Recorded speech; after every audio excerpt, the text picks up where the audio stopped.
Est-ce que tu nous entends, Victorien? Ouais, il y a un peu d'écho, mais ouais, je vous entends. Peux-tu essayer? Essayez quoi?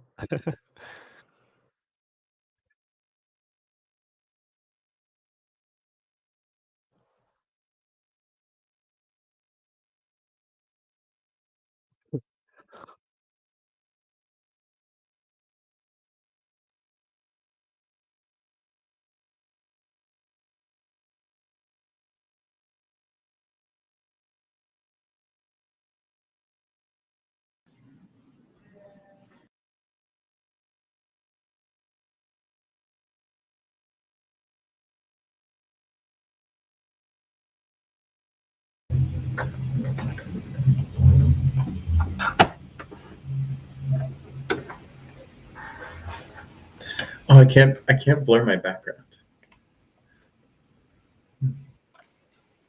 You're supposed to be able, I think, in the settings.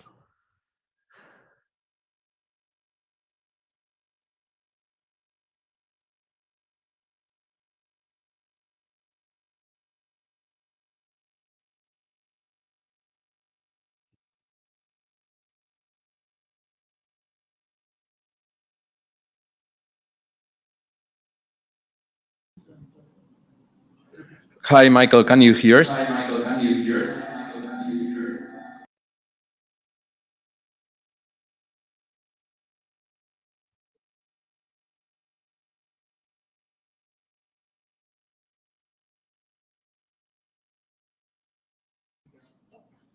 Can you hear us now, Michael? I can hear you, Alejandro.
Can you hear us, Victoria? Victoria, can you hear us? Yes, I can. Is the echo very bad, or is it okay? No, there's no echo anymore. Okay. So I think what we are going to do, Victoria, Michael, can you hear us? Sorry, what's your name? Anatoly. Nice to meet you. Would you mind staying here and give me a hand with it? It should be perfect here, I think, but I don't have a word. Yeah. Because we have no one here that will fly. Great. Yeah, so there is someone that will care. Okay, sounds good. Yeah, Michael, can you hear us too?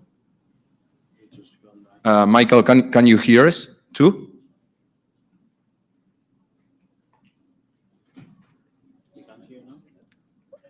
Please, Michael, if you hear us, just say something so we can check whether it works.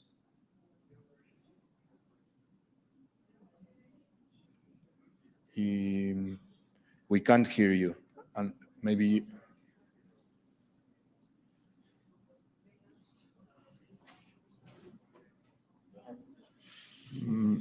Maybe he's not there. Maybe he's. Victorian, can we try to test? Okay. We can have both at the same time? Only one? Victorian, can you try to share your screen, please? Yeah, sure. Yeah, thank you.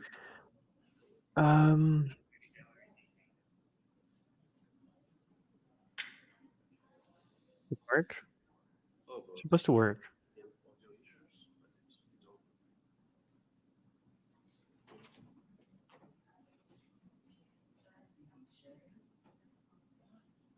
Yeah, it works, right?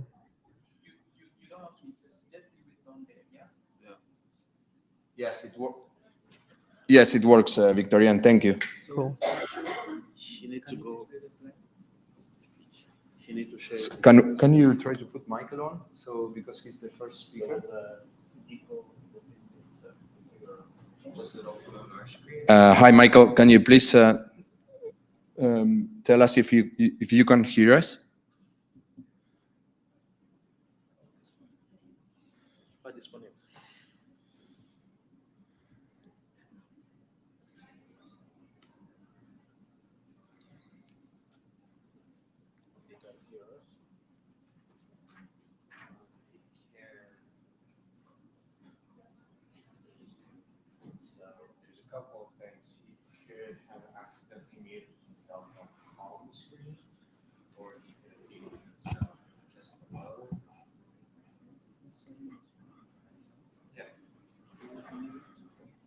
Hi, Michael. Can you hear us? Yes, I can hear. Okay, great. Would you mind trying to share your screen, please? I think I have, and I think I see it showing up here. Yes, it is. Yeah, so I'll go to full screen mode. And yeah, I'll just try like advancing slide. In fact, you tried to did a full screen, but it didn't work. Can you try again, please? And also show a few slides. Yeah. Let me give me a second here.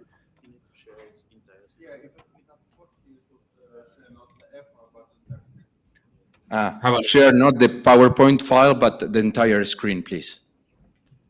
Okay, yeah, I can try that. I'll need to stop. Thank you. So just the whole screen. Okay. Yeah, I just entire screen. And let's try now. Yeah, that's great. And I'll try to advance. It's not letting me advance. They are not moving right now. Yeah, they're not moving for me either. I'm not quite sure why. I found that there's a bit of a lag now that I'm sharing. It seems to be using a lot of processing power. I can just maybe if like I stop sharing video, might help things.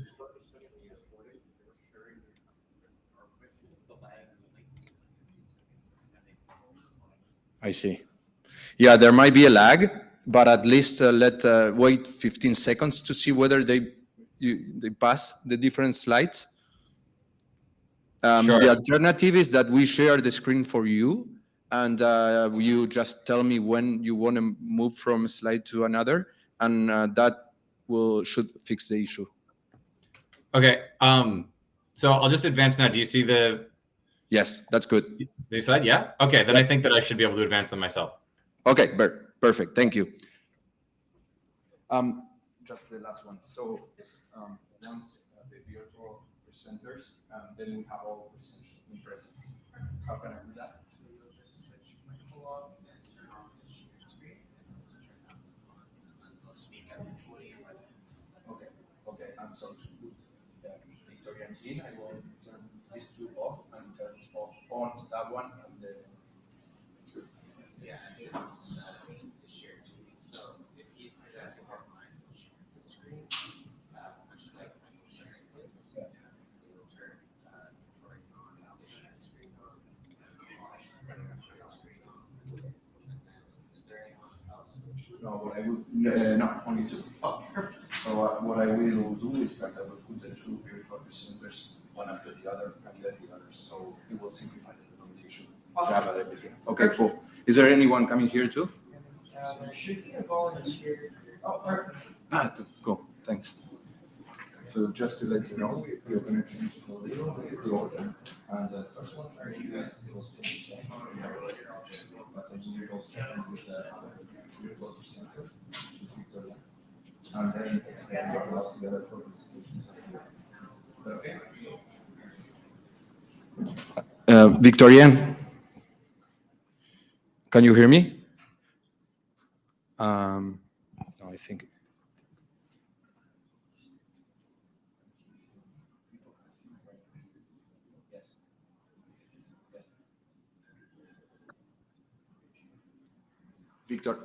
Victoria? Yes. You are going to go second. Okay. Just to make things a little easier from the technical point of view, you will be second right after Michael, and then we will have all the 4 presentations here. Okay. Are the questions after the talk or after the whole session? No, after the talk. 12 minutes plus 3 Just as 3. usual. Okay. Yeah, cool. No problem with Okay. me. Thank you. Welcome.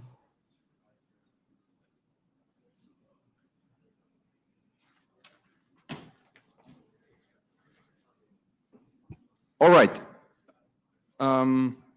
We are online. Is everyone listening now? Yes. Okay. Thanks everyone for coming. So we are going to start this session. We have 6 presentations today. The session is the deep understanding of weather and climate extremes through regional climate modeling.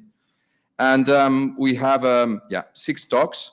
2 of them virtual, and we had an arrangement of the schedule that mixed the virtual and the in presence presentations. What we are going to do is that we are going to change a little that order. We will have the 2 presentations, the virtual presentations first, and then we will move on to all the presentations here.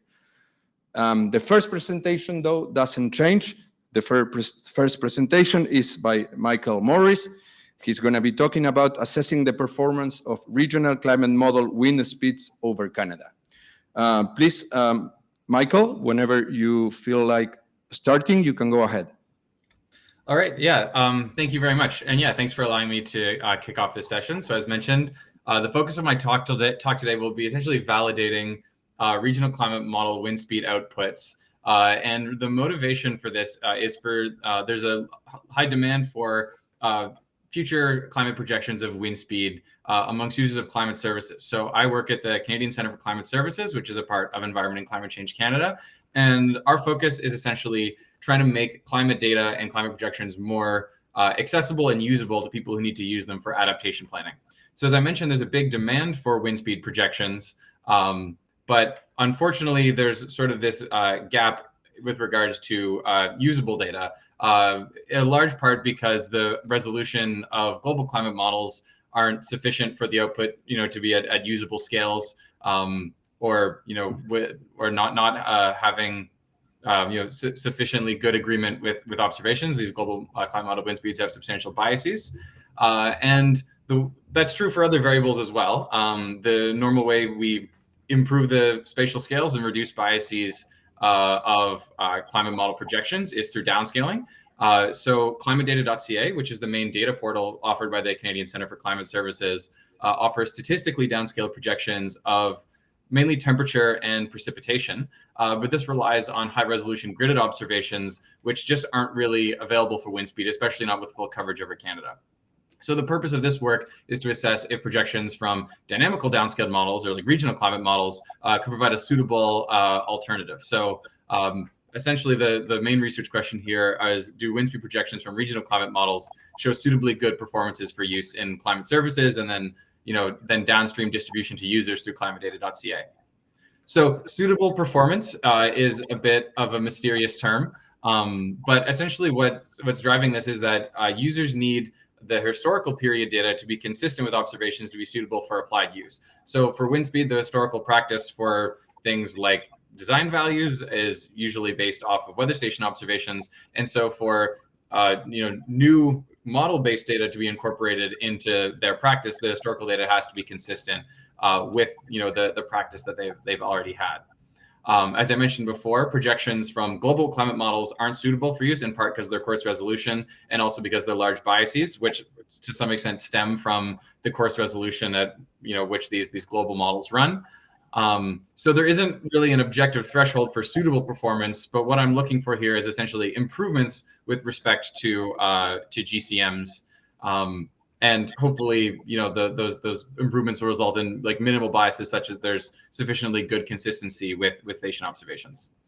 So the methods that I've done here are to essentially compute a number of indices and metrics meant to compare the consistency of the regional climate model wind speeds under historical conditions to weather station observations. So we're looking at things like consistency of the probability distributions, biases in mean and extreme values, and how well the models capture historical trends and interannual variability. So I evaluated sort of two types of regional climate model ensembles that I'll talk about in a minute. But a notable method that I used here is pooling the data from different models before computing these metrics. So a typical practice might be to compute metrics for each individual model and then calculate some kind of ensemble mean or median. But this Young and Schindler paper from 2023 did a similar sort of assessment of a number of different wind products focusing in Europe. And they found that if you pool the wind speed data first before computing these ensemble aggregations, that can actually result in improved performance, which is a little bit counterintuitive. So I just wanted to flag that because it's a bit of a different method that I use compared to what you might normally see when evaluating model ensembles. So I mentioned there's these two types of regional climate model ensembles. So there's the North American Cortex models, which are several different RCMs that are forced from CMOS simulations, as well as with the error interim reanalysis. So I looked at both of these NA Cortex simulations, focusing on the 0.22 degree resolution, sort of assuming that there might be better performance from the higher resolution, but also from that climate services perspective, there's generally demand for higher resolution amongst users. The other model ensemble was the CAN-RCM4 large ensemble. So this is only available at the coarser, approximately 50 kilometer resolution. And this is 50 ensemble members with a single model forced with different CAN-ESM2 simulations. And there's three sort of variants of this CAN-RCM4 large ensemble. There's just the unadjusted regional climate model output, and then there's been some multivariate bias adjustment applied using two different observationally constrained data sets. But broadly, they're based, the wind speed data from these two observationally constrained data sets comes from different reanalyses, so error interim and JRA55. I also, to sort of have something to compare against, used more modern reanalysis, so ERA5 to set a benchmark, as well as this statistically downscaled version of ERA5, where the target data set is the 10 kilometer operational analysis called AG ERA5, as well as GCM data from the CMOS5 and CMOS6 ensemble. So that's to kind of assess whether or not we're seeing improvements relative to the GCMs. And then the station observations that we used were from two different types of stations. First is the AHCCD data set. So this is the adjusted and homogenized Canadian climate data. They only offer monthly mean wind speed, but it's for a larger number of stations around the country. The study period we use here is 1981 to 2014, because 2014 is when the sort of data set ends for wind speed here. And then for assessing sort of shorter time scale metrics, we looked at daily mean wind speed from a slightly smaller number of unadjusted ECCC weather stations. So through the AHCCD, there's things like adjustments for changes to anemometer height and whatnot. So none of those quality assurance adjustments are applied to this data, but it has the higher time frequency, which is sort of necessary for assessing this shorter scale temporal variability. The study period for these metrics based off daily wind speed was a little shorter. So it starts in 1981. That start period was because of the choice of use of the reanalysis. This was work that was sort of done by some of my colleagues. So don't, I need to look up again all the details about why it was chosen. But essentially, there are some discrepancies amongst different reanalyses shorter, but before the 1981 period, kind of linked to the satellite era. Then it ends at 2000 because there were larger discrepancies between the unadjusted station data and the AHCCD data after that period, likely relating to things like changes to anemometer heights or other sorts of measurement technology. Right, so I mentioned we're not getting into the results of the assessment. So what I'm showing here are distributions. The box plots are kind of distributions across the different stations we considered of the distribution of daily mean wind speed. So this measure, the Perkin skill score, essentially it says is the overlap between the probability distributions of the observed and the modeled wind speed. So values of 1 mean perfect agreement between the distributions, and values of 0 mean they don't even kind of have the same support. And what I'm showing here are results from the individual GCM-driven NA-cortex simulations, the error interim driven, and then the results from different pooled ensembles. So you can see the pooled NA-cortex GCM data has pretty much better median performance and overall a smaller range than any of the individual simulations. So that tells us that this method of this ensemble pooling is helpful. But unfortunately, it doesn't really have substantially better performance than the CMIP6 or CMIP5 models. And actually, the median score is better for CMIP6 than it is for these regional climate models. So we're seeing kind of a lack of value added by the regional models, which is not encouraging. Those results for these other GCM ensembles too. I just focused on the NA-cortex because it was the sort of the best performing by this metric amongst the other ones. So we also evaluated measures of extreme wind speed. So here are the distributions of biases of the 50-year return period wind speed. So this is an important metric for building design. It's something that's used to derive design wind pressures in the building code.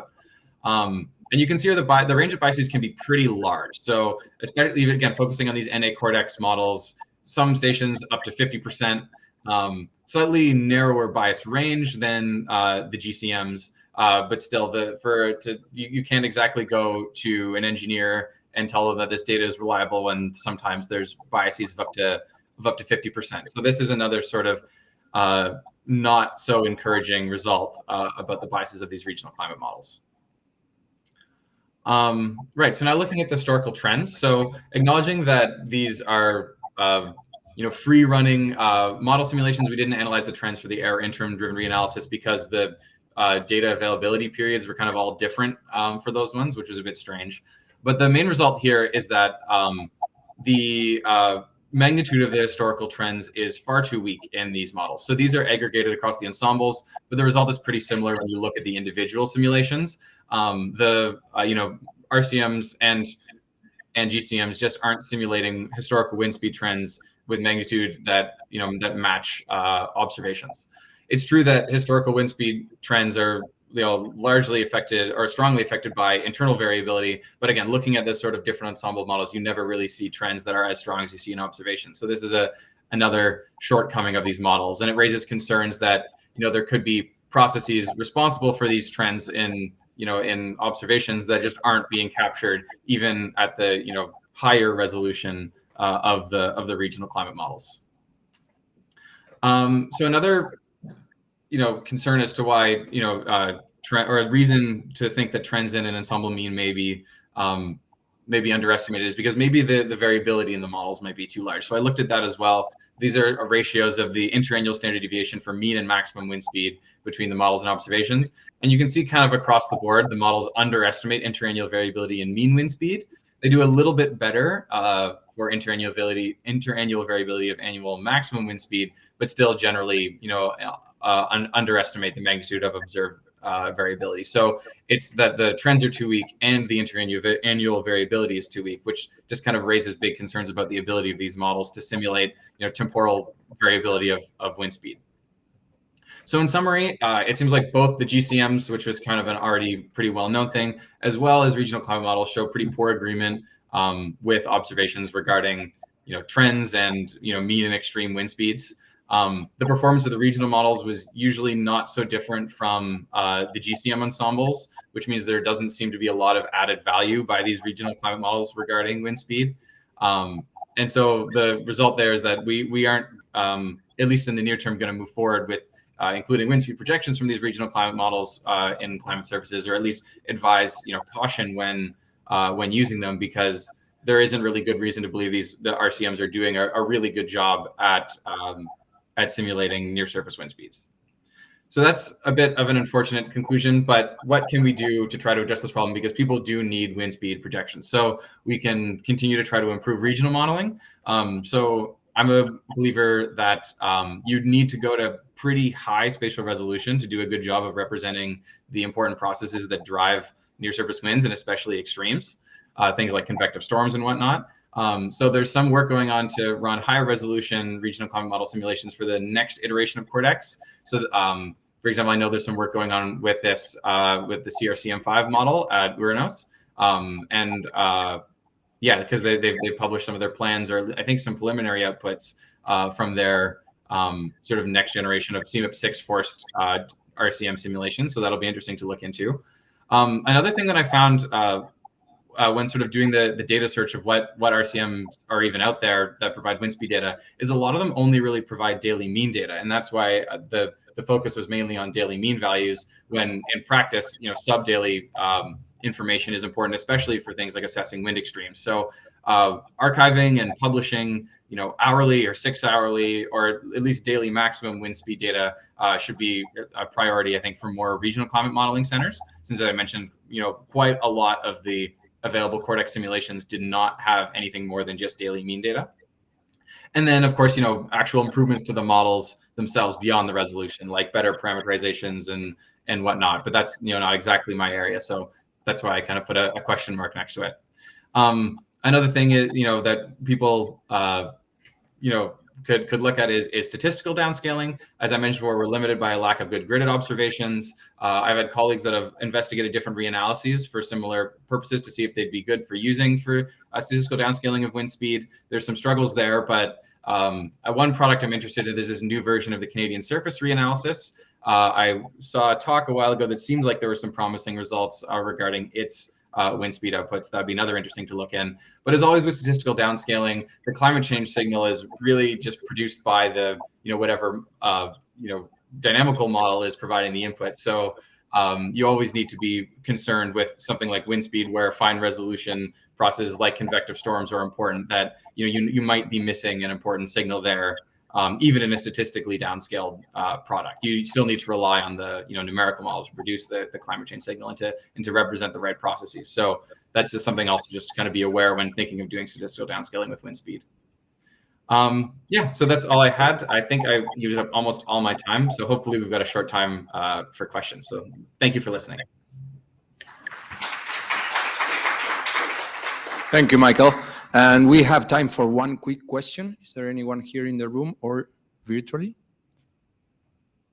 Adam?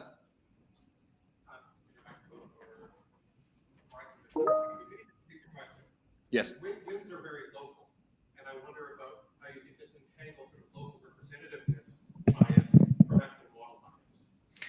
So the question is that winds are very local, and is how can we separate the impact of the local effect of the topography, vegetation, etc., from the biases from the model itself, maybe having the wrong geophysical fields? Yeah, that's a good question. Like, comparing model output to station data is always difficult and needs to include that caveat. One thing I looked into here was what happens if we find, grid cells where there's multiple stations that are, all lie within the same grid cell, and we can try to use that to, average data or aggregate data from the different, nearby stations to try to have a more comparative spatial scale. That wasn't the case for any of the 22-kilometer RCMs, but for the GCMs, that was the case. And I found that, qualitatively, the conclusions were pretty much all the same. Now, again, that was just for the GCMs. Results could be a little bit different for the regional models. But since, the analysis that I showed here looking at individual stations, it seemed like the RCMs weren't that different from the GCMs anyway. I'm not super convinced that this scale mismatch is what is sort of explaining this discrepancy between the RCMs and the observations. I think that there are deficiencies of these models with regards to simulating wind speed, and for the data to be usable for climate services and for stakeholders and engineers and whatnot, you really do need to have that good consistency with stations. And so it's a difficult problem for sure, but something we'll need to keep working on. Thank you, Michael. Thank you very much. And we will move on to the next talk, which again will have changed a little the order. And the next speaker is Victorien Demeyer. Victorien is going to talk about a methodological framework to identify extreme extratropical cyclones in regional climate model simulations. Okay. We can see your slides, Victorien, so you can start. Yeah, okay, great. Okay, thank you. So yeah, it's a work that is being conducted, with you, Alejandro, with Philippe Gachon, with Ting Shen. So about a framework to identify extreme extratropical cyclone in RCM simulations. So basically, extratropical cyclones or ETCs are, of course, a fundamental component to mid-latitude weather. Main driver also for extreme winds and precipitation in those regions. And while reanalysis and GCM represent those synoptic systems quite well, they still struggle with all aspects of extremes related to those ETCs. So that's why regional climate model can offer solutions because of their better and higher resolution. However, the quality of those simulations from regional climate model depends strongly on the boundary condition they're driven by. So the motivation of that study is to identify extreme ETCs based on their associated extreme winds and precipitation using simulation from one RCM driven by many different data sets, as we'll see, in order to analyze characteristics and differences in ETCs within extreme ETCs within those different simulations. So to do so, we use hourly wind surface speeds, precipitation rates, and sea level pressure from 4 regional simulations at 12 kilometers from the 6th version of the Canadian Regional Climate Model, CRCM6. The first simulations are called UBB for the first one, which is driven by the reanalysis 05. The other one is UBD, which is driven by CMIP6 historical run of EC Earth GCM. UBE is driven by MPI, and UBF is driven by MIROC 6. And we use as a reference the reanalysis era 5. And to obtain the EDC tracks, we use tracking algorithm developed at the UQAM University using sea level pressure. So you can see here on the bottom right corner the track density in all of those data sets, starting for era 5. As we can see, era 5 shows higher density, track density of the western coast of Canada. Higher density than in all of those simulations. And interestingly, UBB, the simulation UBB, which is driven by ERA 5, shows lower density in those 5-degree box. Lower density across the whole domain. Also, we can see that UBE and UBF shows, especially of the eastern coast of Canada, higher track density.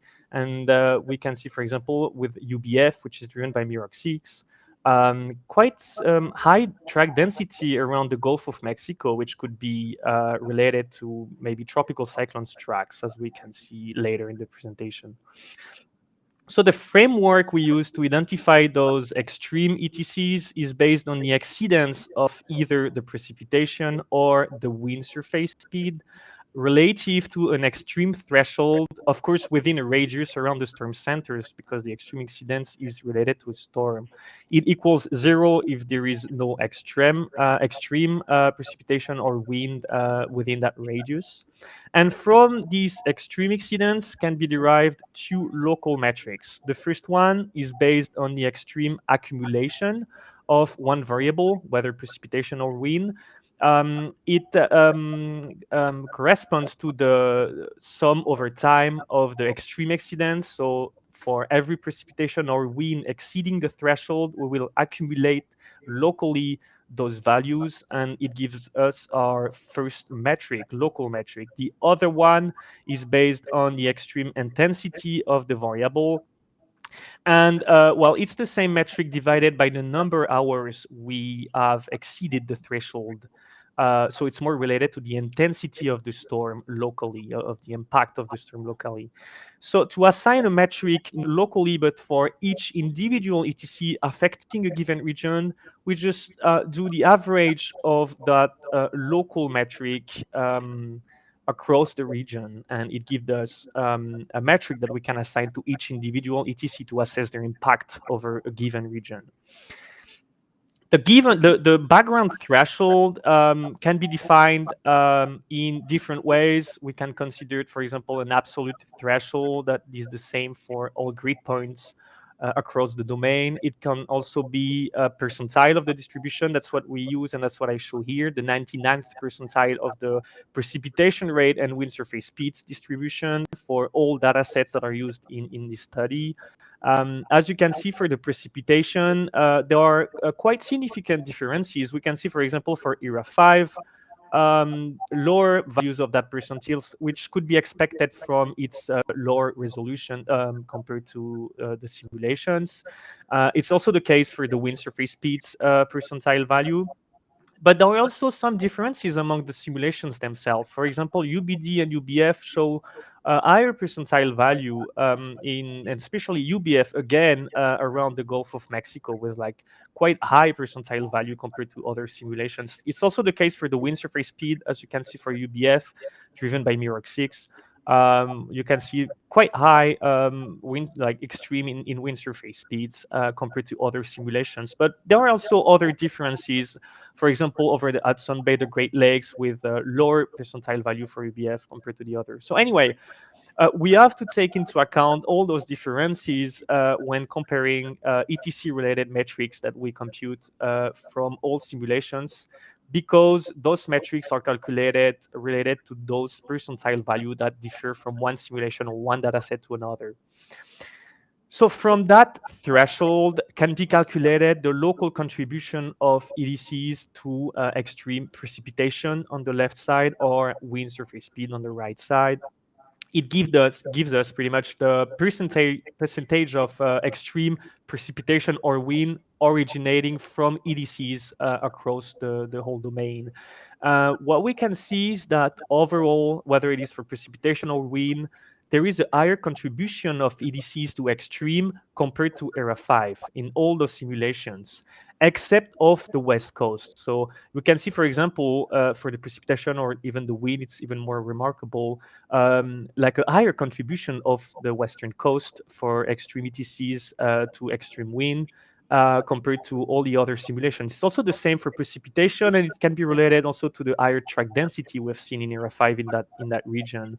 But for UBB, which is driven by ERA 5, there is a higher contribution on the east, as you can see here, despite having a lower track density, as we have seen earlier. For the other simulations, there is overall a higher contribution of ETCs to extreme over tropical ocean, whether it is the Eastern Pacific, as you can see on those three simulations, either for precipitation or wind, and also the Western Atlantic, especially for UBF. Again, the simulation driven by MIROC 6, we can see quite a high contribution in here around the Gulf of Mexico to extreme from ETCs. Same for wind, which is like very different from other simulations, could be related to more tropical cyclones or more frequent tropical cyclones in that region again. And for example, for precipitation in UBF, we can see a way lower contribution around, for example, the Hudson Bay compared to UBD that shows the highest contribution of extreme from ETCs in that region. So there are quite significant differences among those different simulations. So in order to compare this time individual ETCs with each other and assess their impact over a region, here centered on Quebec, as you can see with the black frame here in the animation here. So what we do is that at each time step, so here it's an animation of one study case. It's the Halloween storm from 2019 that affected the eastern part, eastern coast of North America. And at each time steps of that storm, we accumulate the extreme exceedance. So every precipitation or wind that exceeds our threshold, our background threshold, which is the 99th percentile, we accumulate everything that exceeds that threshold at each grid point within 1,000 kilometers of the storm center. And at the end, we have a footprint of the storm representing our metric, whether it is the accumulated one or if we divide by the number of hours we exceeded that threshold, the intensity related metric, from which we can compute the average within the region, and it will give us one metric that we can associate the ETC to. And you can see during the animation that that value, the average value within the region, is increasing at each time steps that the storm is impacting the region. And at the end, we have one value that we can associate that to that specific ETC. And so from there, we can compare extreme ETCs impacting the Quebec region among simulations. So here is shown the distribution of those ETC-related metrics as a probability of exceedance, meaning that on the y-axis, you can read a probability to exceed a threshold that is read on the x-axis.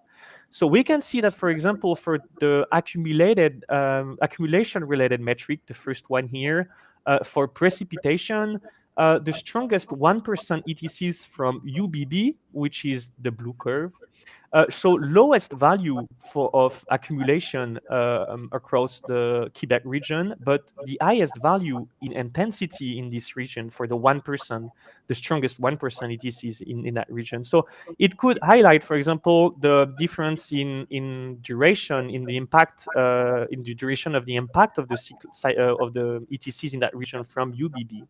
We can also see that UBF, the purple curve for the intensity-related metrics for precipitation, stands out as an outlier, and it's quite far off the other simulations and ERA 5, which wasn't the case for the accumulation-related metrics.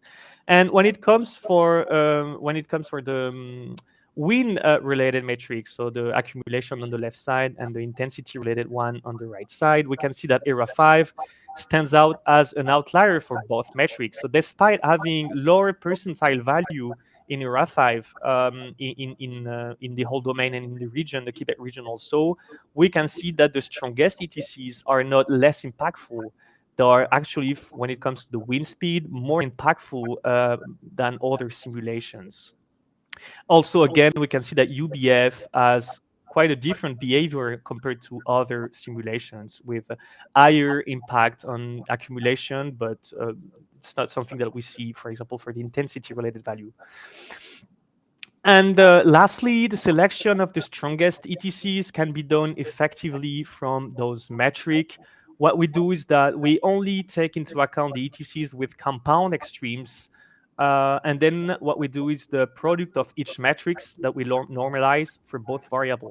So here the figures shows on the first row the selection. So each dot is basically an ETC impacting the Quebec region, and the color bar, the color of those dots represent the product of the normalized metrics. So here it's the accumulation-related metrics for both wind and precipitation.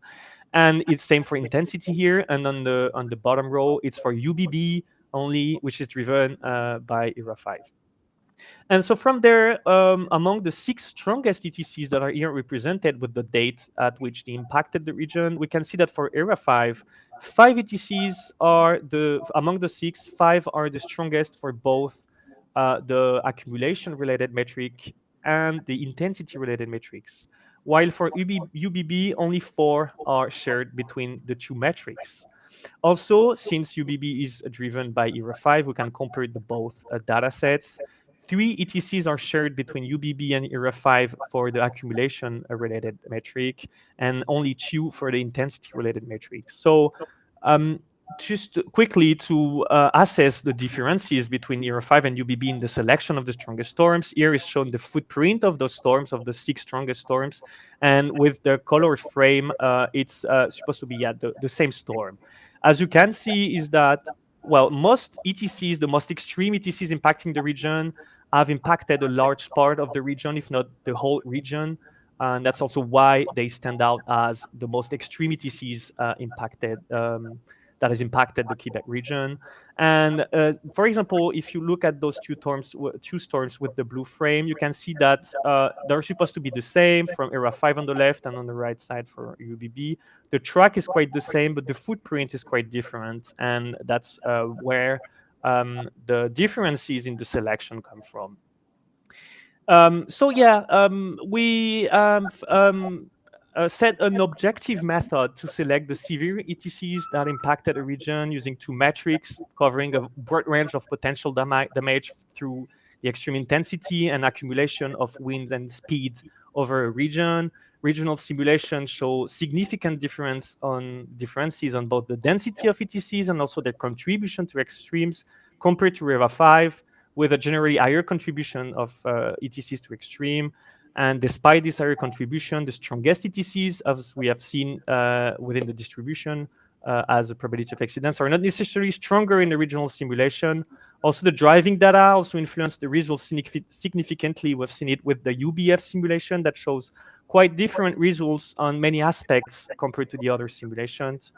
But yeah, it's an ongoing study. Future work will focus on many other different aspects like the seasonal variability, the duration of extreme ETCs that shows that there is apparently quite a high impact of the duration of ETCs. Also, the evolutions from between historical and future periods and some sensitivity analyses are coming soon. So thank you very much for having listened to me. If you have any question, it'll be a pleasure to answer. Thank you. Thank you, Victorien. And we are running a little behind, so I suggest if you have questions for Victorien, just send him an email or try to contact him. And we will move on to the next talk right away. And our next speaker is Amélie Michaud. She's gonna talk about the evaluation of.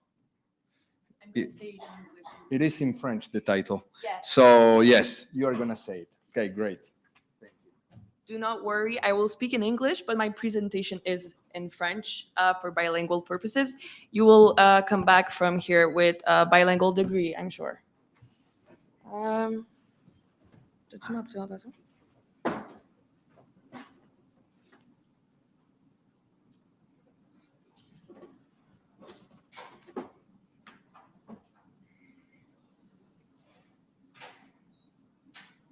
So, my name is Amélie, and I'm studying the evaluation of winds and wind speed in the Quebec region in the south of Quebec with 2 study cases. So it's going to sound a bit like a continuous of what we saw, but you'll see with case studies and higher resolutions. So as we see, winds and wind gusts are an important part of every storm, and they cause a lot of structural damage as well as damage in the vegetation and the power lines. The power lines tend to get down and everybody's in a power outage. It's not very fun. And a big reason why is the winds in the storms and the wind gust. So the charge of the wind during an event is very important, and the speed of which the wind is at that moment is one of the more important part of that, with the density of the air and the area of the object. So we need to better understand them to better anticipate them in climate change. So the objective of my research is to evaluate ERA 5 models. So not the ERA 5, the CRMC model 6. Gem 5 with wind gusts and winds, and to analyze the added value of high resolution, so a resolution of 1 and 2.5 kilometers against the 12 kilometers and RA5. So we know, I'm going to skip a little bit, but we know that we need high resolution for wind events because they are very local, as Adam said. And so we need a very high resolution to see them better. So the model I'm using, like I said, is the CRMC6 with these resolutions. So we have the 12, which is the whole picture, 2.5, which is the middle, and the 1 kilometer, which is very small. So I also ran a simulation of 1 kilometer over the 2.5 grid, so we get better results. And we also have convection permitting for the 1 and the 2.5 kilometers in that case. And all of that is piloted by ERA5. And for the wind gust, we use the wind gust estimate by Brasseur. And this includes the turbulent kinetic energy to better understand them. This is a picture of like the topography of the region. We can see that the 1 kilometer is much, much higher, which will help when we put it on the 2.5 grid to get better results, certainly in more areas than just this little part. So for my method, I used 2 study cases and did a synoptic analysis, then an analysis with the 126 ECCC stations that are shown here, as well as specific analysis on 16 stations that performed the best and received the higher wind speeds. So for the first case study is the synoptic storm of December 2022. It was during Christmas, if anybody remembers. And it formed in the prairies. And this is a screenshot of when it passed over the Great Lakes. And you can see it went from Florida to the Hudson Bay. This is the standard wind deviation from the normal. So we can see that we got very high wind speeds compared to the normal. And we, especially in this region, which is the region we analyze here. So this is the evolution from the 23rd to the 24th. And this is in the tracking, you can see it went from here, got here, then intensified around the Great Lakes. So this is a screenshot of the first fun. This is the wind gusts in Quebec on the 23rd of December at 20 UTC, and that's the 1 kilometer resolution. So we can see that it predicted and it saw very high winds all over the region, basically, over 20 to 25 meters a second, so pretty intense wind in that case. So this is a very fun graph. I love these graphs. Thank you. This is a distribution of every data that we have. So for 3 days, we have 72 hours in 3 days and 126 stations. And this is a matchup of not only the PDF, so the distribution of it, but there's also a box plot inside of it. So it's mixing both of them. And you can see the white dot is the median, which is pretty accurate everywhere. So first we have the station, then the 1 kilometer on the bigger grid, then the 2.5, the 12, and RA5 finally. And we can see that when it comes to extremes, the station is pretty high extremes, and the 1 kilometer and the 2.5 better present these extreme, as when you see RA5, it doesn't go as high in the distribution, and the density of it is much more concentrated in the middle. And when I took an extreme for each day instead of every hour, the same thing happened. So the density of the probability of the stations were concentrated around the median, whereas in the station it was much more stretched out, and the maximums are better seen at 1 kilometers and 2.5. This I showed to some people. So this is 6 stations over here. So I put them on a map. So we have the 2 first that are in the Saguenay region, the first 2 up, and we can see the station in black, of course, and then 1 kilometer in green, then 2.5, the 1 kilometer on 2.5, so on and so forth. And we can see a very beautiful gradient on that. So the 1 kilometer performs very well in this slide. And it's the way it's supposed to be. When it comes to winds a little bit lower, we get more of a condensing of the simulation, but the 1 kilometer tends to perform better. Then in the STR region, which is more on the open water, if I can say so, we see that wind speeds are way better estimated. So it can get the speed not only in the time frame, but it's the right place and time. And you can even see in that case, the dip was well represented by the 1 kilometer. And when we go here, which is the station close to the border of the US, we got low speeds of wind, and all the models tended to overestimate the winds. So because it was such a large-scale event, it had a hard time seeing it and estimated the low speeds in that case. So this is also presented by the correlation. So we have 1 kilometer, 2.5, 12, and error 5. And you can see very good correlation, a bit less when you come to the place where there was a lower speed, but in general, very good. And then as you go down, I guess it's still good at a certain point, but it's better represented with the higher resolution. And we have also the RMSE and the bias and the skill score, if you'd like to look. For this second case study, it was a mesoscale derecho. So this one, it was a much smaller case, as you can see, and it was the worst around the 21st at 15 UTC until it dissipated on the 22nd. And this is the same screenshot, but for that case. So this is on the 21st of May at 20 UTC. And you can see that the wind speeds were way less strong, but we can see some parts that are still very, very high speed at 20 and 25 meters a second almost. So this is the same graphs, but different places because it was a different storm.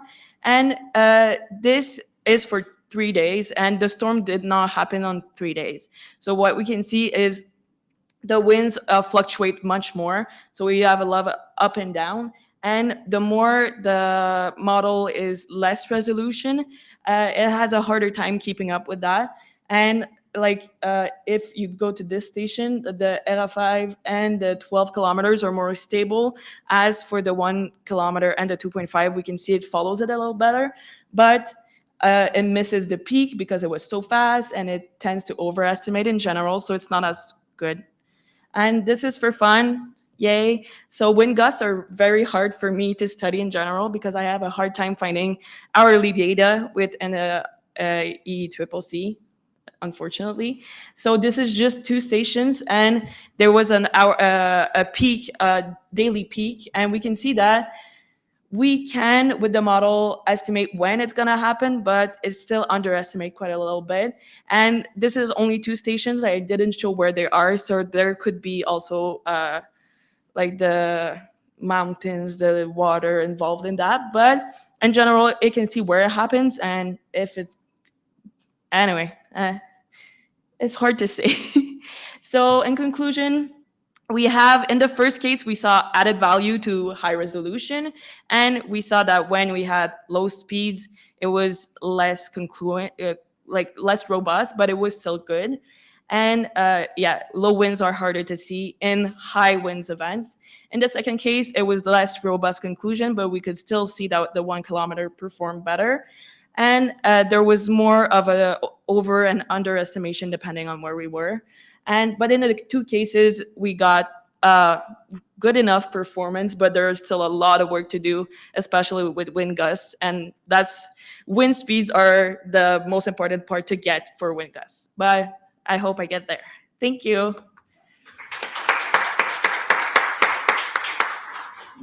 Thank you very much, Amélie, for respecting the time and also for being very inclusive with the French speakers. French public. So we have time for questions now. Yes, please. That's a great presentation. Sorry, I'll bring you this one. Thank you.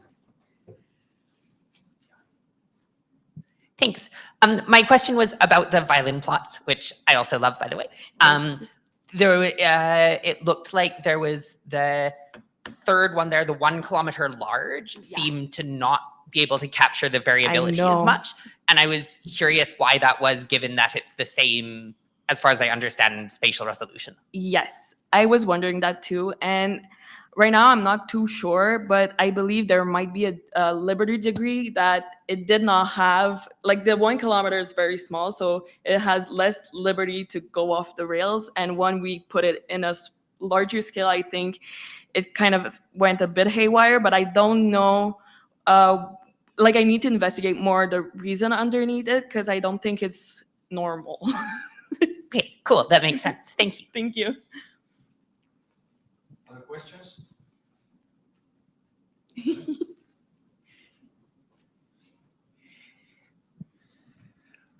Thinking about the second case study with the derecho, Yeah. it looked like a lot of those really high wind speed features were quite localized, going back to this localization issue. And is it possible that in your simulation, you are getting the right features just slightly displaced? And so when you do these point-wise comparisons, you... Well, I checked on that. So I tried using more points and trying to check like the 3 nearest in the point grid. And I saw little to no difference, which is quite disappointing. But I think I need to investigate more, and I'm trying to patch it up, but it's hard to see why it missed it. It's quite frustrating.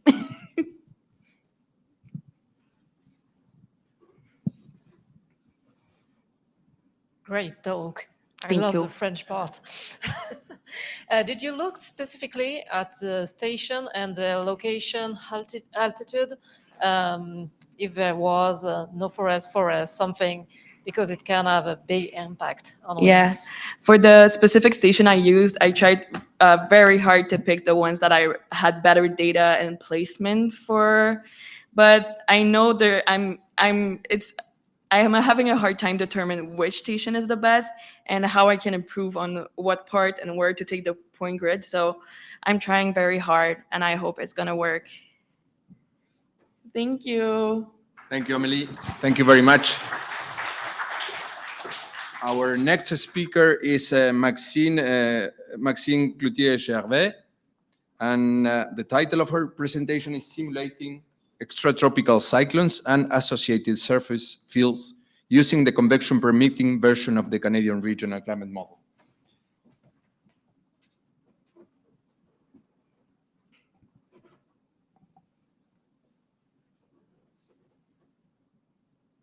You want. Thank you. Hi, everyone. So I'll be presenting today my master's degrees project. Alejandro already said the title so well, so I will not say it twice. So I'll just start by a quick introduction, state my objective, which is actually 2 main objectives. Then I'll go ahead with the methodology based on these 2 objectives, same thing with the results, and I'll just wrap up with a quick conclusion. So extratropical cyclones, it was already said today, but they drive the weather in mid-latitudes, and they can be responsible for extreme wind and precipitation events, especially in northeastern North America. So it's very important to understand how these impacts will evolve with climate change. However, with the global circulation models that we use right now to do these projections, they have a coarse resolution and tend to underestimate extratropical cyclones' intensity. And there are also precipitation biases with parameterization of deep convection. So regional climate models can help overcome some of these challenges with the increase in horizontal resolution. There have been some studies that show that RCM can improve the ETC intensity and frequency because of the resolution. And there have been some studies over Europe that used convection permitting regional climate models and show that they better represent ETC-associated convective precipitation and surface winds. So this was over Europe. There hasn't been a lot of studies over North America. So that is the gap that we target in this study. The objective is to evaluate the Canadian Regional Climate Model over North America. I'll be using 2 horizontal resolutions. So I have one at 12 kilometers and one at 2.5, so convection permitting. And I'll be analyzing, so for the first objective, I'll be looking at ETC trajectories and characteristics. And for the second, I'll look at the associated surface fields. So this was for the objective. Now we'll go ahead with the methodology, starting with the characteristics of these storms. Okay, so here's the data that I have for this part. So I have my 12-kilometer simulation with its domain over the dashed square that we see on the figure on the right. I also have the 2.5 simulation with its domain over northeastern North America. And I have my reanalysis error 5 that I'll use as a reference. So the period that we choose is from 2012 to 2022. We're limited with the convection permitting simulation period. So first step is to identify these extratropical cyclones. We'll be using a storm tracking algorithm that identifies storms with the 850 hectopascal vorticity and the mean sea level pressure. We'll be tracking these storms over the domain that we see on the lower right. So it covers North America, parts of the Pacific, and of the Atlantic. Prior to launching the algorithm, we have a few more steps before doing that. So first step is to interpolate all models, hourly fields onto the error 5 grid. So we have a common grid. And then I'll apply a spatial merge. So I will explain what I mean by that.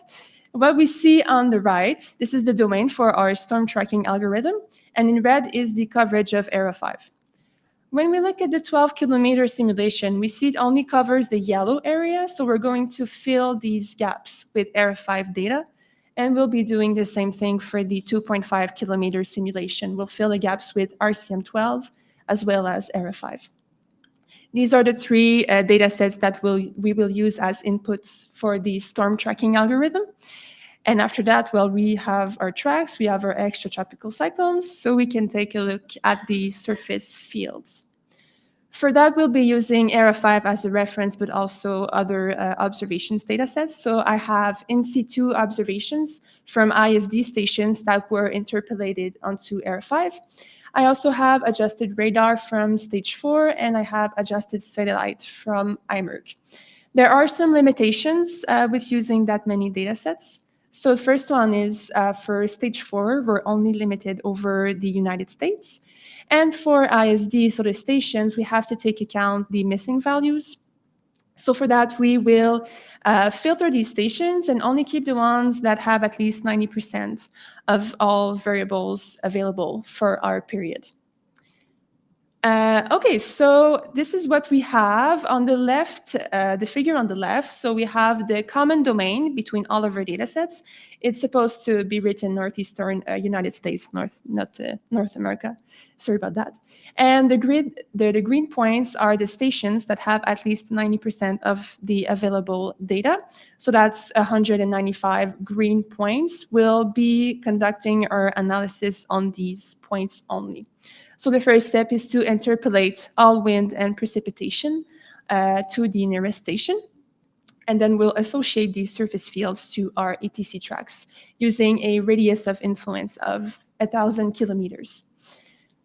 So for the surface fields of both simulations, we will associate them to their corresponding tracks. And for error 5 and observation surface fields, we will associate them to the error 5 tracks.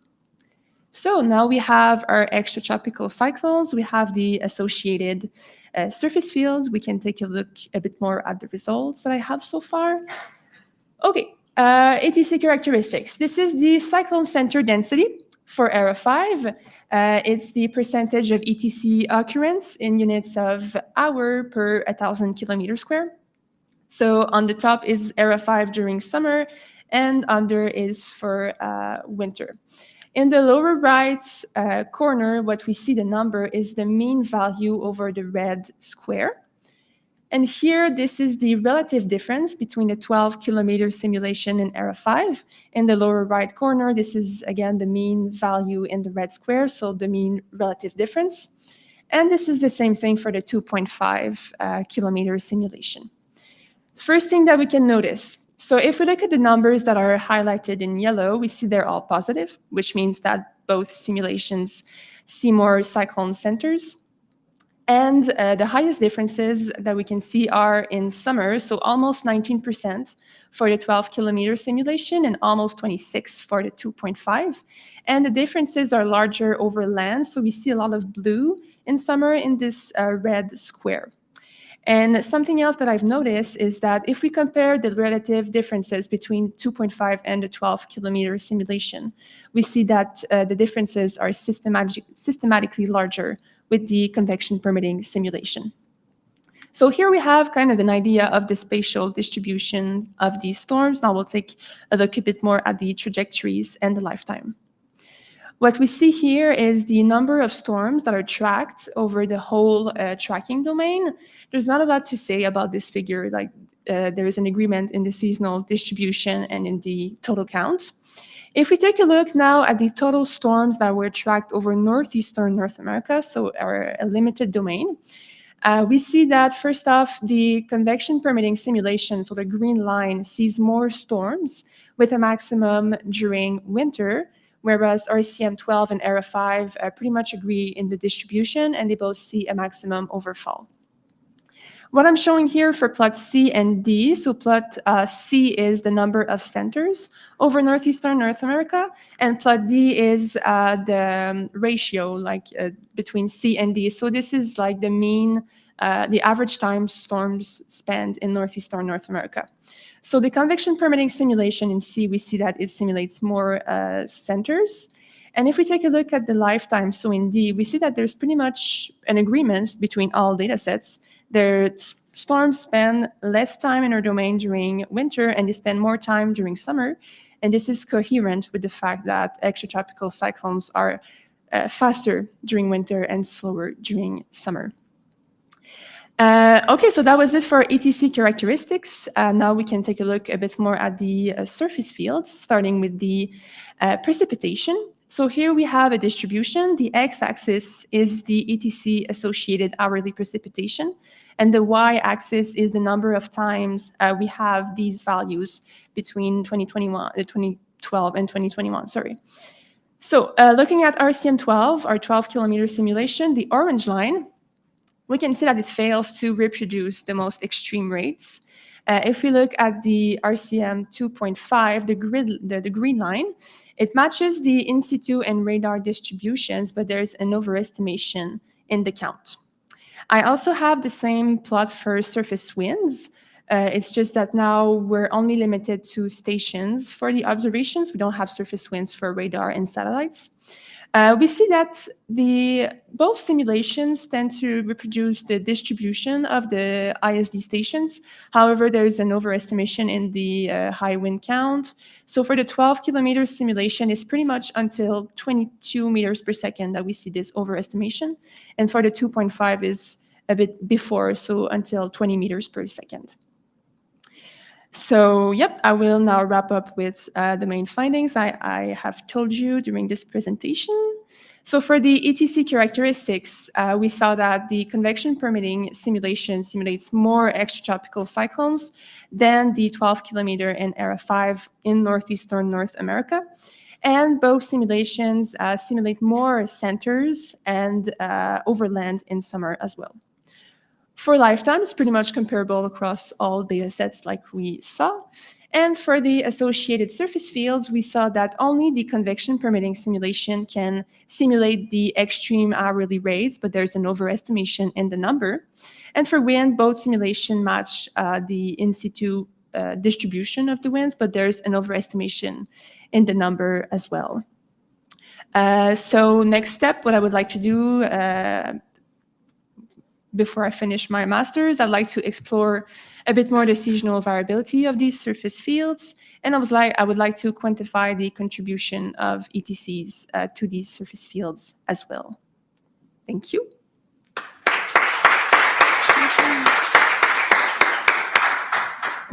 Thank you, Maxine. And we have time for questions again, so please.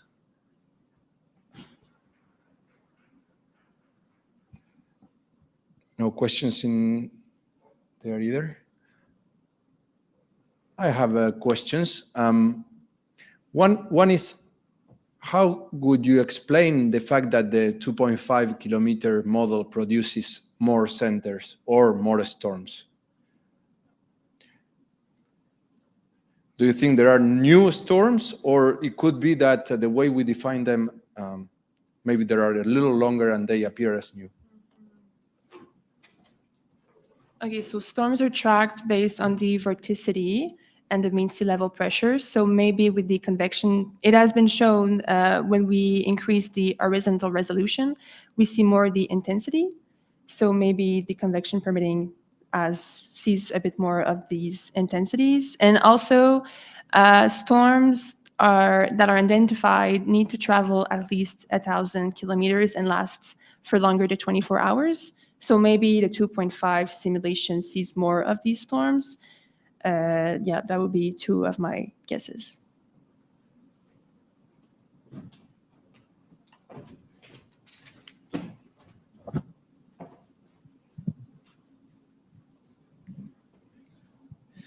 Thanks for the talk. And I was going to ask a fairly similar question about the use of the same algorithm for these different data sets. But I'm wondering, maybe it's a naive question, but if you were to take your very high resolution simulations and then smooth them to a coarse resolution and then redo the count, do you think you might see a difference in number?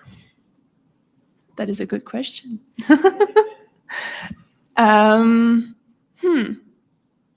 Well, okay. So prior to launching the algorithm, the surface, the mean surface pressure and vorticity are smoothed using a Cressman filter with a radius of 400 kilometers. So I don't think the differences will be very big since the fields are already smoothed.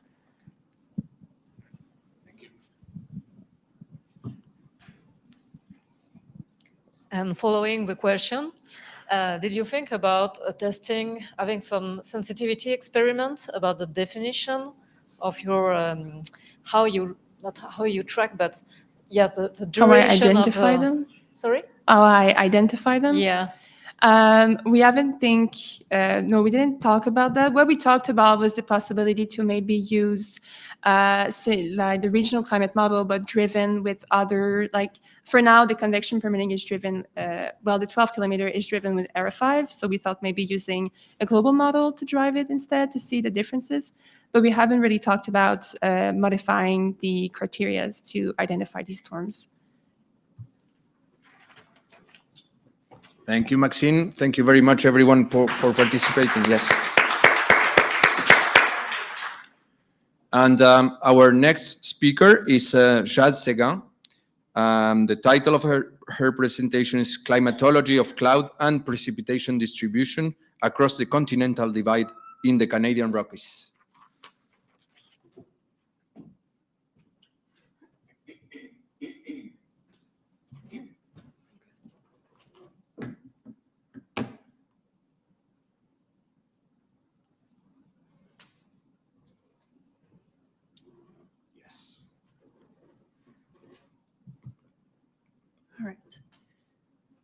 All right, so good afternoon, everyone. My name is Jade Seguin. I'm a student in atmospheric science at Université du Québec à Montréal. Today, I'll be presenting my research project that I've been working on with Dr. Julie Thériault. This research focuses on climatology of cloud and precipitation distribution across the continental divide in the Canadian Rockies. So let's start with some background on this topic. Sorry.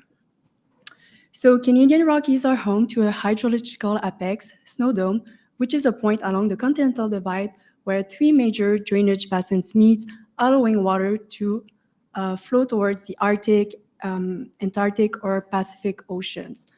The presence of mountain in this region causes orographic precipitation as moist air is forced to rise, leading to precipitation. Intense orographic precipitation can happen on both sides of the continental divide, as western sides are impacted by atmospheric river, while eastern sides are impacted by low-pressure system coming from the southeast of Saskatchewan. Therefore, this region is vulnerable to intense flooding events. For example, Calgary floods in 2013 that caused significant damage in that era. So the storms and precipitation across the continental divide experiment, SPADE, was conducted in 2019 and studied precipitation distribution in this region. One of the key findings was that precipitation could cross the divide when there was mixed precipitation at the surface, which was associated with a deeper precipitation layers, as you can see on this figure. However, there's still a lack of research done on the climatology of precipitation distribution and processes in this region. Therefore, my research will help to understand better the climatology of these precipitation and events and how they will evolve in future climate conditions. So basically, the goal of this research is to quantify precipitation distribution across the continental divide in the Canadian Rockies in past and in warmer climate conditions. To do so, we used two simulations that were both conducted with the Canadian Regional Climate Model, version 6. We use a control simulation, CTRL, which was driven by ERA 5, while the ERA 5 PGW drove the pseudo-global warming PGW simulation. The PGW approach basically simulates climate warming by adding warmer and more humid conditions to historical data.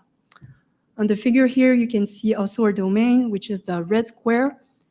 And then both simulations cover a period between January 1st, 2012 to April 8, 2023, with a spatial resolution of 2.5 kilometers and hourly outputs. Sorry. We also used kappa precipitation data as observation to evaluate our model. So for our methodology, we first identified precipitation events on both sides of the continental divide.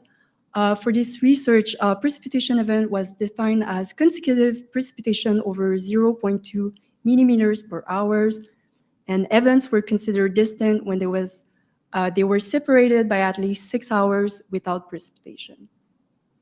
So on our figure here, you can see both of our sides. We've got Nipika on the western side and power line on the eastern side of the divide. And then we look at, we identify simultaneous precipitation event occurring both at power line and at Nipika. So these would suggest events where precipitation could have been able to cross the divide. And then finally, we compare precipitation accumulation and phases between past and warmer climate conditions at both sides. So first, we evaluated our model. So here we've got maps of mean annual precipitation accumulation in millimeters per year. In panel A, we've got a control simulation. B, we've got kappas or observations. And then in C, we see the difference between both. We use data from January 1st, 2012 to April 8, 2023. So if we look at C, you can see that overall the model seems to represent precipitation patterns well. Our mean bias was 14 millimeters per year, while our root mean square error was 252 millimeters per year. So this makes us confident that the model is able to simulate precipitation in our region. And now we can have a look at two study cases that were used also in the SPADE experiment.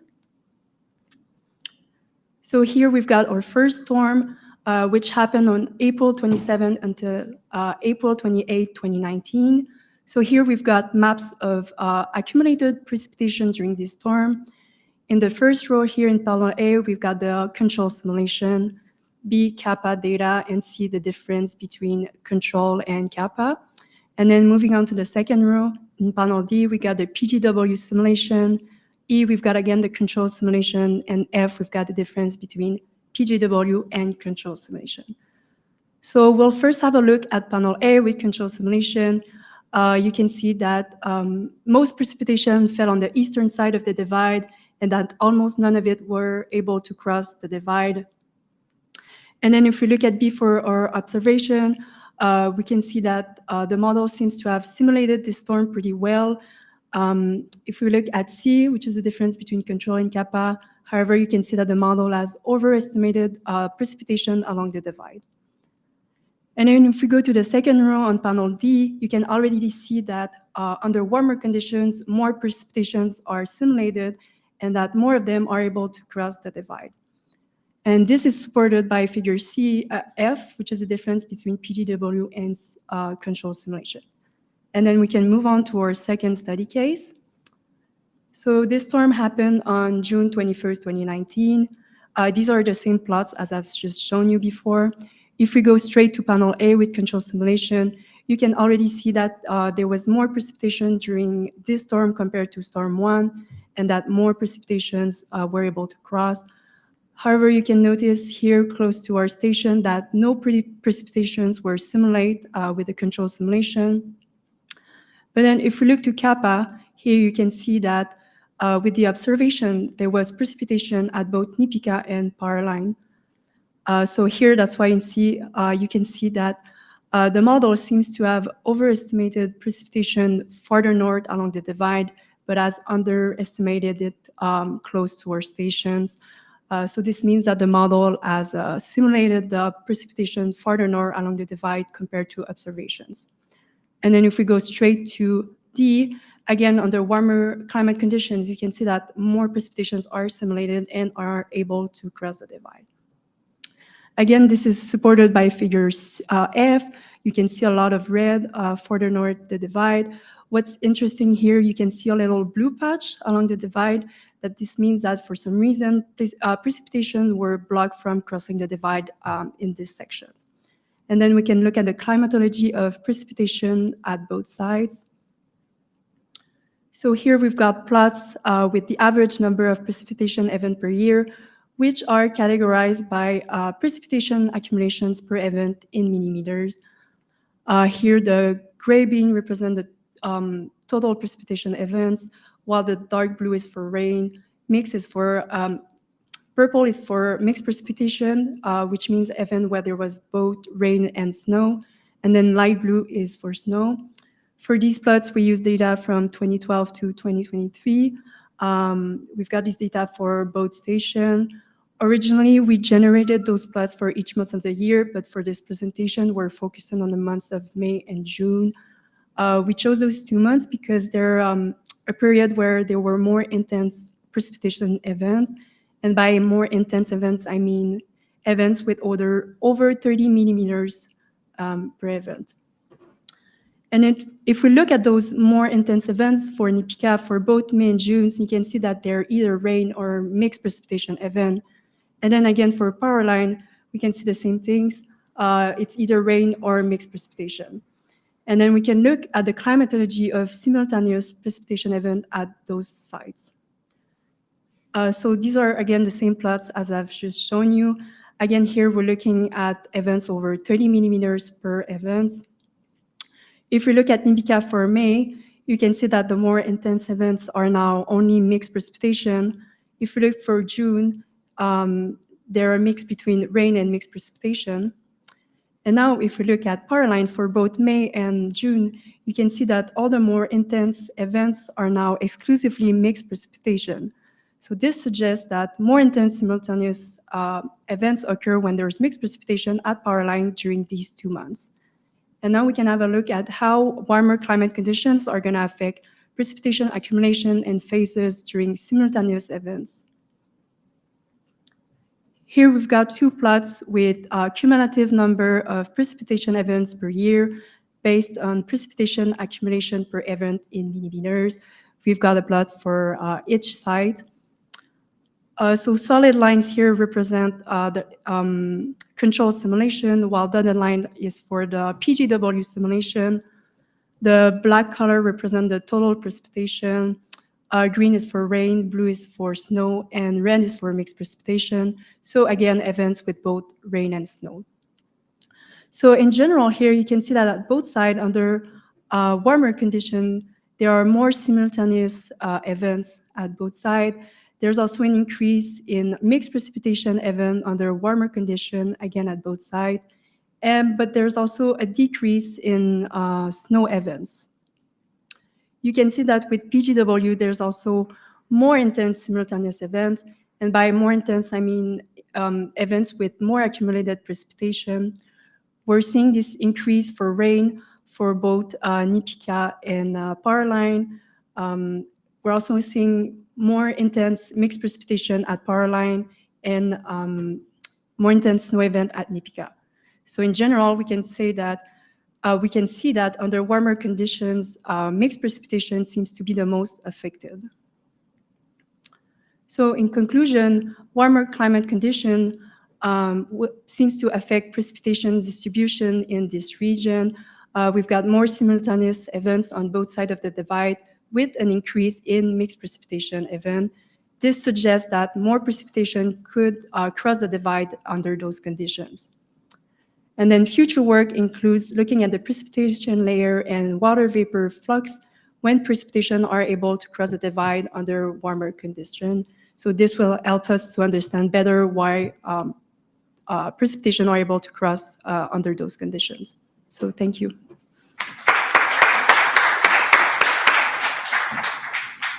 Perfect timing. Thank you, Jad. And we have time for questions. Anyone? We have one there. Yeah, actually, thank you for your presentation. I've answered to some part of your talks. But could you please switch to slide number 8 and explain the blue colors, which seems to appear for negative value for accumulated precipitation. Here, you mean? Yeah. The blue color shows the negative values for. Yeah, the difference between either PG. Yeah, sorry.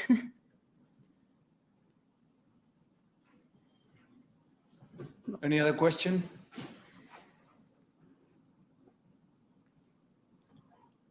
I have one.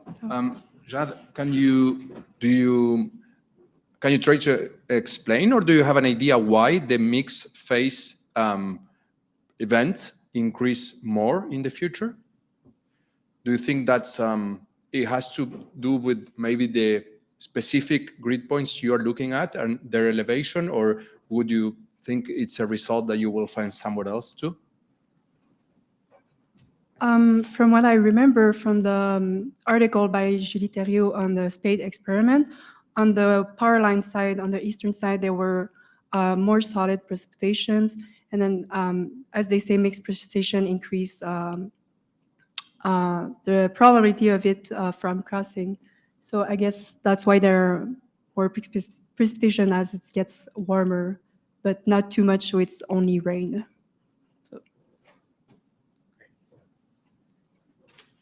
Thank you, Jad. Let's applaud.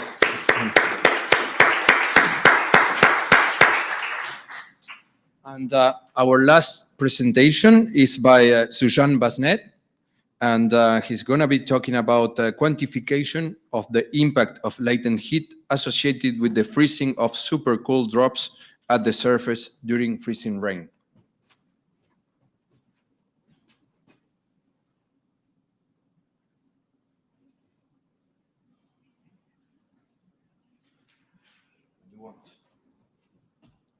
Hello, everyone. Yes. I am Susan. I'm currently a PhD student at University of Quebec in Montreal, and I'm under the supervision of Julie. The title maybe changed a bit. So, on the impact of the latent heat release on the accumulated freezing rain at the surface. So, a bit of background to start with. This is what a schematic of an idealized vertical temperature profile of a freezing rain looks like. Freezing rain mostly forms from a melting process.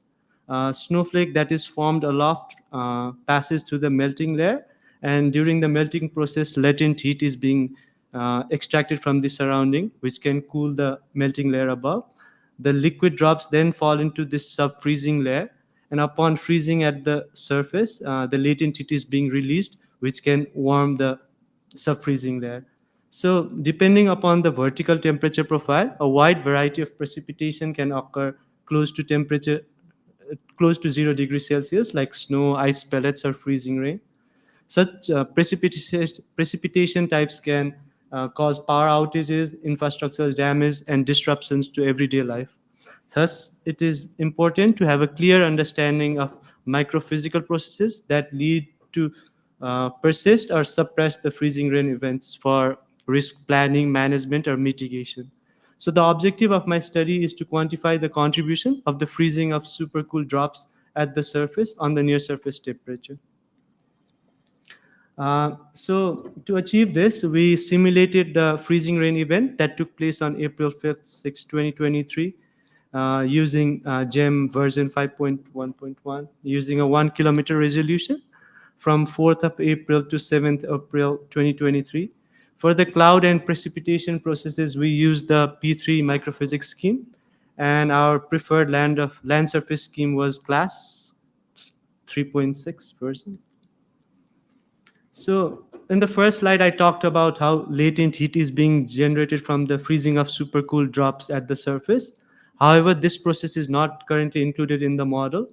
So based on previous studies and the one paper you see, Lackman, we approximate that 70% of the latent heat that is being generated passes to the surface layer, and the rest 30% goes to the surface.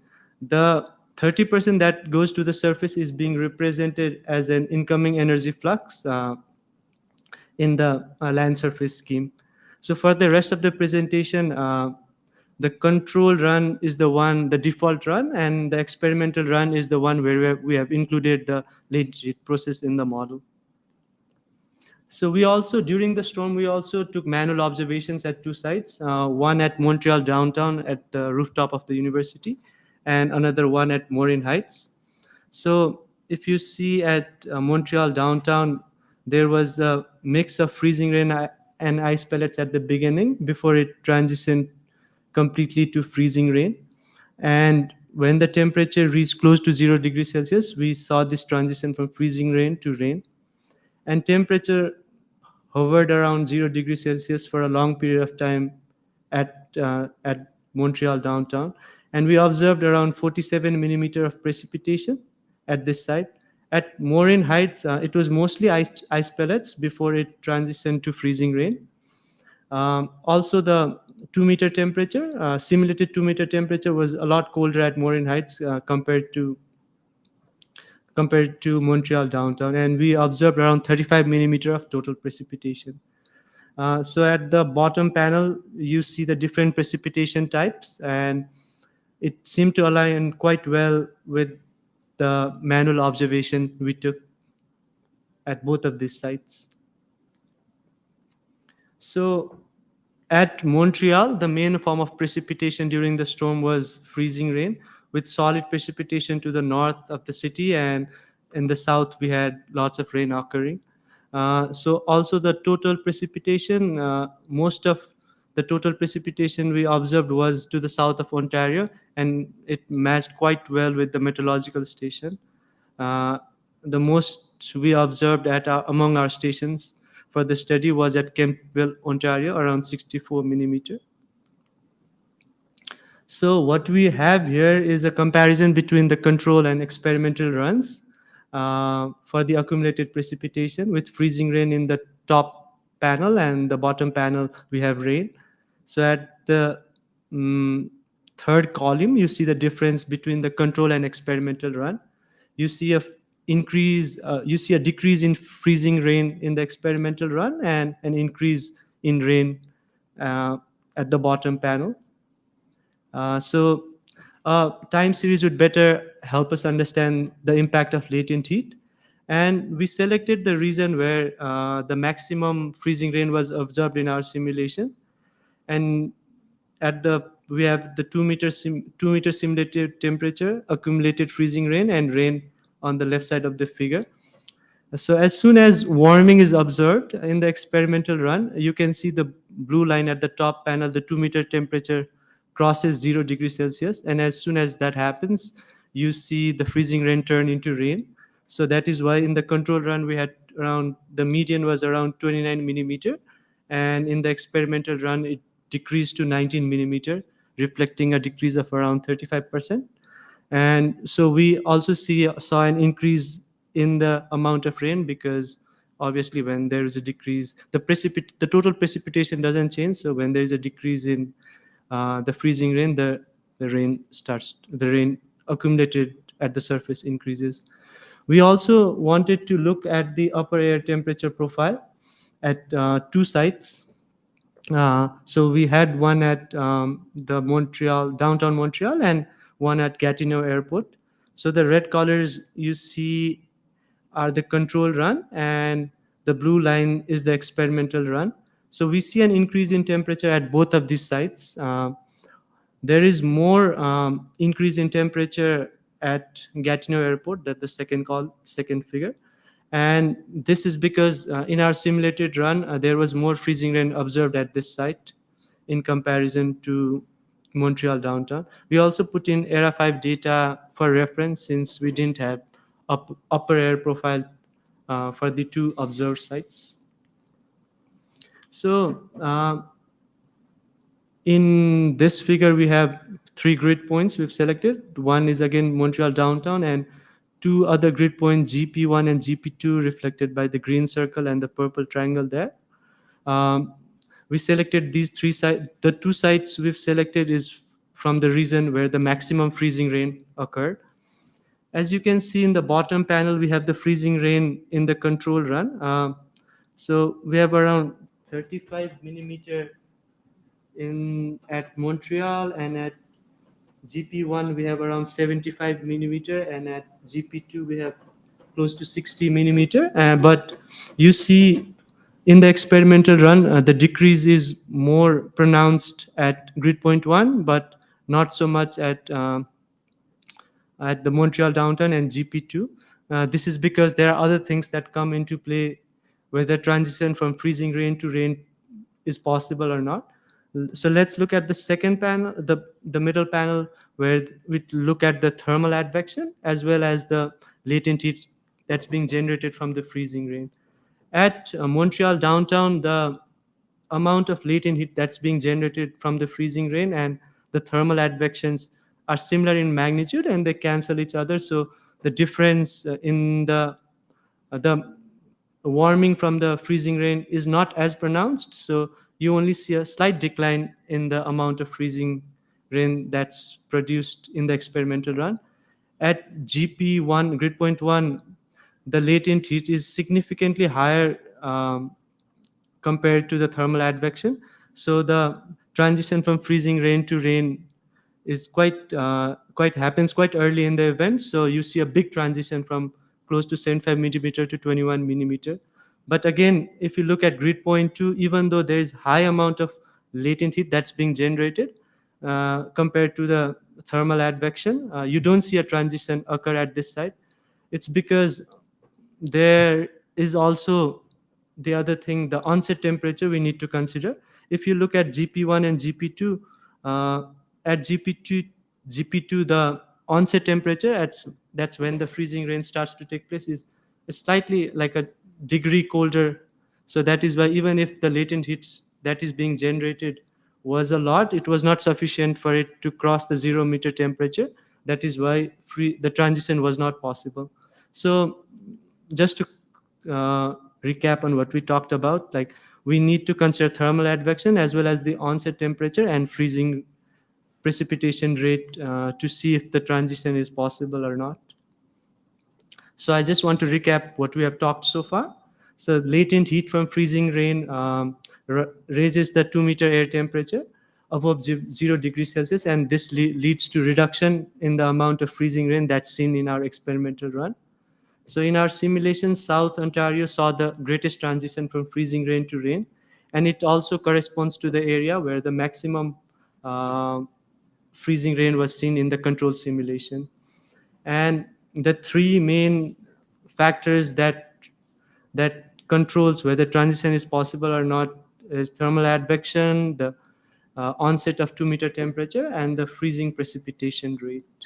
So that concludes my presentation. I welcome the comments or questions. Thank you.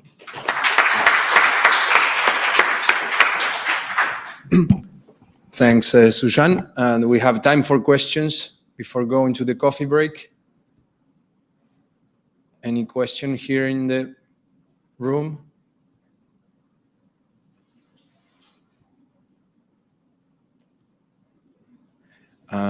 Maybe I will ask a question, and mine is related. You studied one case study. What do you think would be the effect of including this effect on the model in climatology? I would tend to think that there will be a decrease of the total freezing rain, but could be the case that sometimes when we have a freezing rain that after we have a decrease in temperature will tend to produce more freezing rain? it's hard to say in if you look at the climatology, because we say like thermal advection and the onset temperature both come into play. So it probably would depend, like sometimes the freezing rain tend to occur at temperature pretty close to 0 degrees Celsius, then you would definitely see a more effect of this process in the transition from freezing rain to rain. If the temperatures are slightly colder, then I would assume there would be less occurrence of this transition happening in a climatological sense. So is there one objective of this work to do some climatology after? Or? Yeah, I think that's the next step we're looking at, and also trying to compare it in a pseudo global warming scenario for a long period of time and see if it actually matters in the current climate in a long-term period as well as in a future warmer climate. Okay, good. Any other question here? No? Everyone wants some coffee. Thank you, Suzanne, and let's thank again. And I would like to thank all the speakers and also the public that show up and participated in this very nice session. And I hope to see you again in the next CMOS. Thank you.